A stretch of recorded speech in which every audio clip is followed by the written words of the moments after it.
Time to talk fantasy football. Dan Labbe, Chris Fedor, it is Fantasy Football Insider.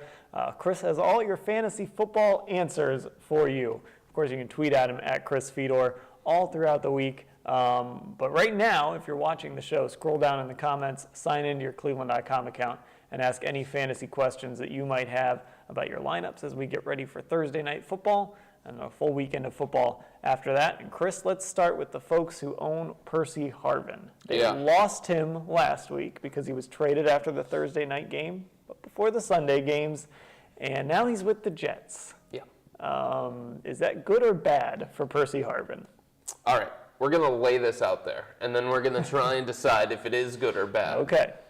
So, number one, he's a wide receiver that's reliant on his quarterback, and he's going to a team that obviously has a worse quarterback. Geno Smith, Russell Wilson, there's a big difference there. We can admit that, right?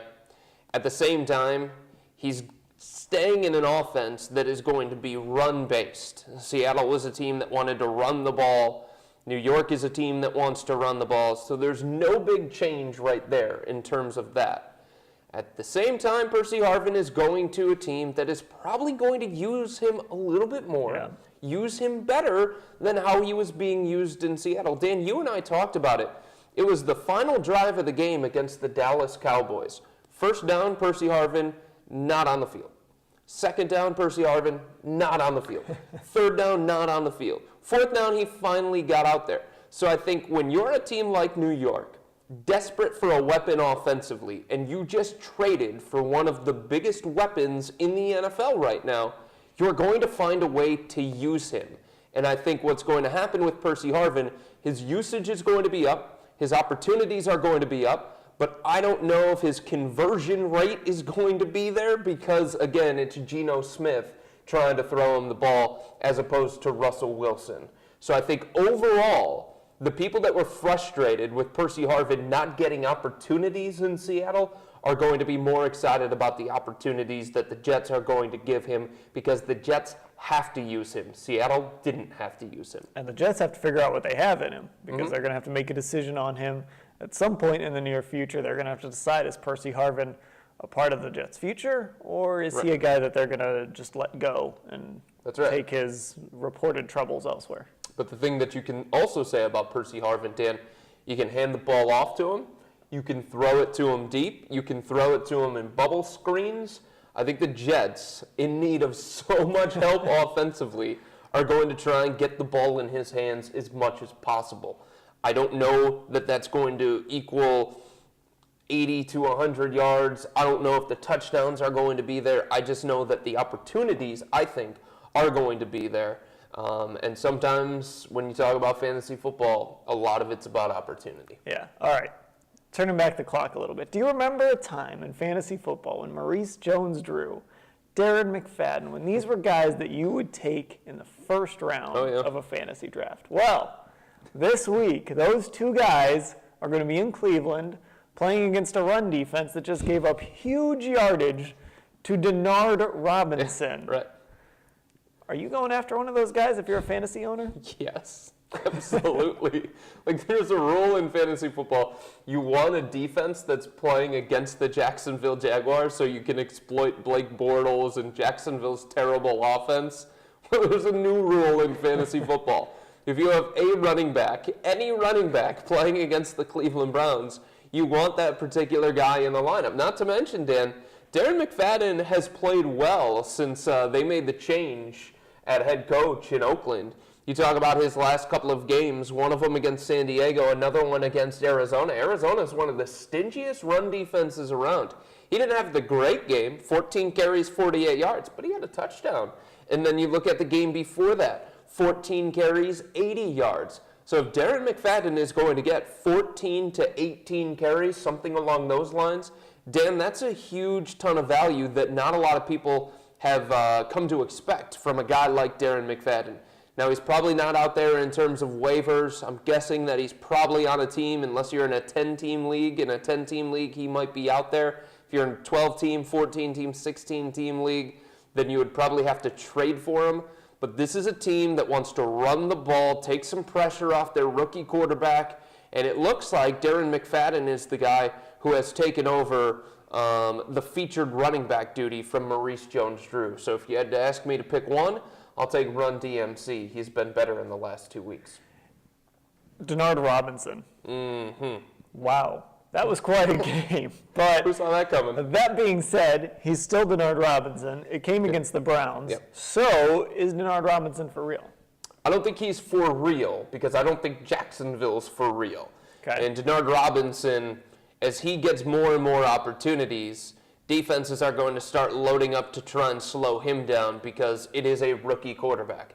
The other thing that Denard Robinson doesn't have in his favor is a run-blocking offensive line. Jacksonville's offensive line has been one of the worst in the NFL, not just in run blocking, but in pass blocking as well. Chad Henne was one of the most sacked quarterbacks when he was in there. Blake Bortles has been hit a ton with him being in there. So he doesn't have a great offensive line. He's not playing in a very good offense. But what he's going to get, it seems like, Dan, opportunities. Again, 15 to 20 touches probably. He can catch the ball out of the backfield.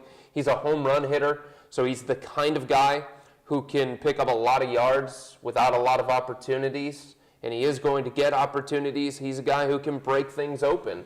At the same time, this is not the week that you want to have Denard Robinson in your lineup. He's playing against the Miami Dolphins run defense. Miami has allowed one running back to get over 70 yards rushing, Nile Davis. Eddie Lacy couldn't do it. Eddie Lacy is more talented than Denard Robinson. He's playing on a better team than Denard Robinson.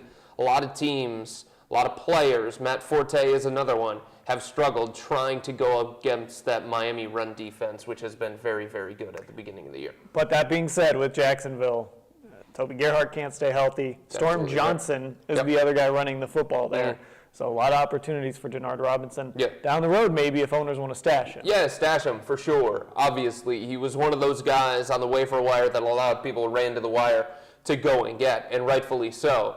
When you're talking about running backs in fantasy football, they're like gold. They're very, very hard to come by. So when you have a guy out there that is going to be a featured back, you want to go out and get that guy. But the chances are Denard Robinson has already played his best game from a football standpoint and from a fantasy football standpoint this year playing against the Browns. All right, let's talk more about running backs here. Well, actually, no. You know what? I got another note here about Seattle. We talked about Percy Harvin, but there's something else going on in Seattle because this was supposed to be one of the best defenses in the NFL this year.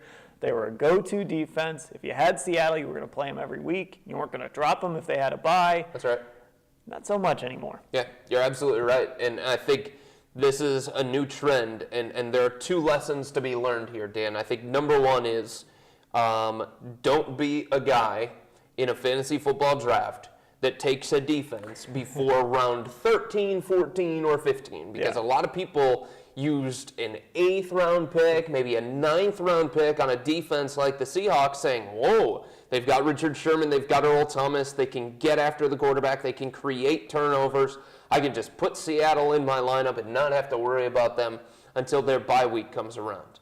No, that's not the case. How many people went out and drafted Detroit, their defense? Not a lot of people did, but they're the second best scoring defense in terms of in the NFL. The Baltimore Ravens, they weren't one of the first defenses taken. They're the lowest point total allowed so far. Baltimore. Not a lot of people realize that. So that's one lesson to be learned here from Seattle. The other thing is, hey, if you have Cam Newton this week, you can start him against Seattle. Why not start him against Seattle? If Austin Davis can make some plays against that Seattle defense, I think Cam Newton can. If Tre Mason can run the ball effectively against the Seattle Seahawks, then I think Carolina is going to be able to run the ball effectively. Maybe Jonathan Stewart has that breakout game that so many people have been looking for. At least he's going to be involved in the running game. I don't think Seattle is that defense anymore, Dan, where you say, okay, I've got a wide receiver, I've got a running back, I've got a quarterback playing against the Seahawks. I absolutely have to put him on the bench. I think Cam Newton's okay to start this week, and I would not have said that 4 or 5 weeks ago. That St. Louis running back situation, too, has always been in flux this season, and now it looks like Tre Mason, he was the hot hand, and that's kind of what the Rams want to do right now is ride the hot hand. So is Tre Mason a guy that owners should be looking at? Yeah, absolutely. I think The waiver wire exploded this week, Dan, with people searching for running backs. Tre Mason was a hot pickup. Denard Robinson was a hot pickup. Bryce Brown from Buffalo was a hot pickup. Anthony Dixon, also in Buffalo, another guy that a lot of people ran to the wire to try and go get. Tre Mason, there's a word of caution here with him. Everybody knows that he can't pass block, and he's not very reliable if St. Louis gets behind in a game. They weren't really behind in the game against Seattle. They got a lead. They were able to nurse that lead. Tre Mason was terrific. He made a lot of plays. He looked explosive. He looked like a guy that St. Louis drafted to be the new featured back. But again, if they get down in games, and St. Louis is a team that could get down in games, I think that would take away some value from Tre Mason, and maybe that means St. Louis goes back to Benny Cunningham, or St. Louis goes back to Zach Stacy. But Tre Mason is somebody who looks like the most talented running back on the St. Louis Rams. If he can run for what he did against the Seattle Seahawks, I think there's a chance that he continues to have value moving forward, and I think he can make some plays against the Kansas City run defense that went into last week's game against San Diego, allowing about 4.5 yards per carry. These running backs in flux situations are important because if you've got a bad running back situation on your team, these are the situations you got to watch for and kind of cherry pick guys. And Buffalo, another one. Yeah. Bryce Brown and Anthony Dixon. Here's the thing when it comes to Buffalo. Number one, Bryce Brown has not been active for one game so far this year. So you have to take that into account. It means that Buffalo likes Anthony Dixon. I don't know if it's his power. I don't know if it's the fact that he can play on special teams. But Buffalo does like Anthony Dixon. So I don't think Dixon is going to go away completely. At the same time, the Bills traded a 4th-round pick for Bryce Brown. They saw something in Bryce Brown that allowed them to make that kind of move.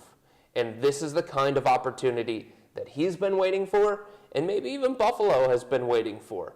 I think it's probably, Dan, going to be a 70-30 split, maybe a 65-35 split.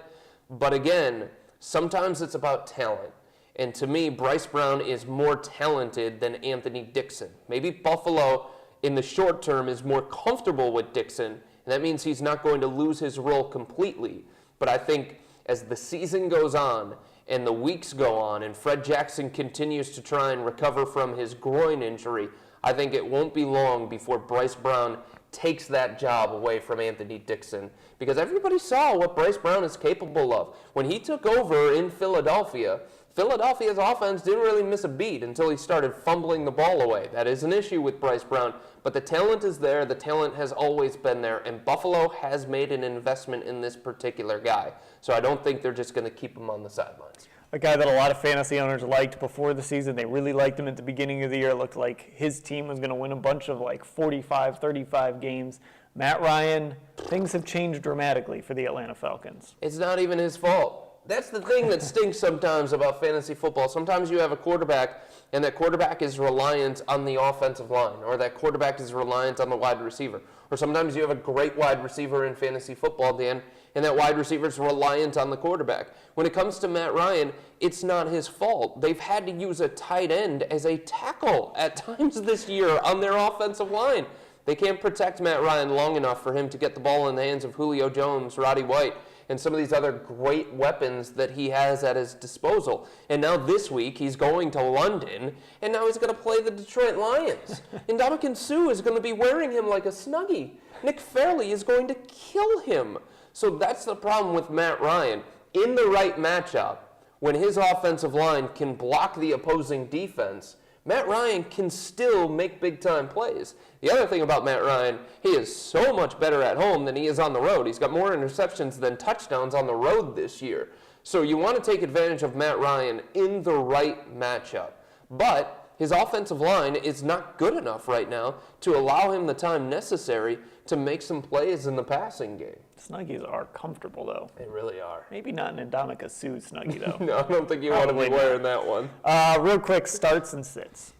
Well, I think we talked about one that I really don't like, and it's anybody in Atlanta at the moment, including Matt Ryan, Steven Jackson. Look, you can go with Julio Jones. Obviously, you're going to go with Julio Jones, but just kind of keep it in perspective here. They're playing against Detroit. Detroit has allowed the second fewest points all season long in the NFL. So Matt Ryan is a guy that you probably want to stay away from. I think you want to stay away from Roddy White, even though he had a good game, 100 yards and a touchdown last week. Against Baltimore, and Steven Jackson, I think, is going to have a hard time running the ball against that Detroit front four. It's the strength of the team. There's no question about that. I think another guy that you want to stay away from is Denard Robinson. Again, a lot of people went to the waiver wire. They went to go get him, but Matt Forte struggled. Eddie Lacy struggled against Miami. Miami's defense is good, a lot better than a lot of people think, and I think Miami's defense is going to have a big, big afternoon playing against the Jacksonville Jaguars. So you want to stay away from him. Another guy that you want to stay away from, Dan, I look at quarterbacks and I look at matchups when it comes to quarterbacks, because quarterbacks, for the most part, they're so interchangeable, and you can kind of go to the waiver wire and pluck a quarterback, because not a lot of people carry 2 or even 3 quarterbacks. So I usually play matchups when it comes to fantasy football at quarterbacks, and I just don't like the matchup of Ben Roethlisberger playing against Indianapolis. And people are like, what? Indianapolis? Are you serious? The Colts defense? Yes, the Colts defense has been very, very good. Look at what they did to Andy Dalton and the Cincinnati Bengals last week, holding them to no points. In their 5-game winning streak, the Indianapolis Colts have allowed the opponent to convert 8 third down opportunities out of 51.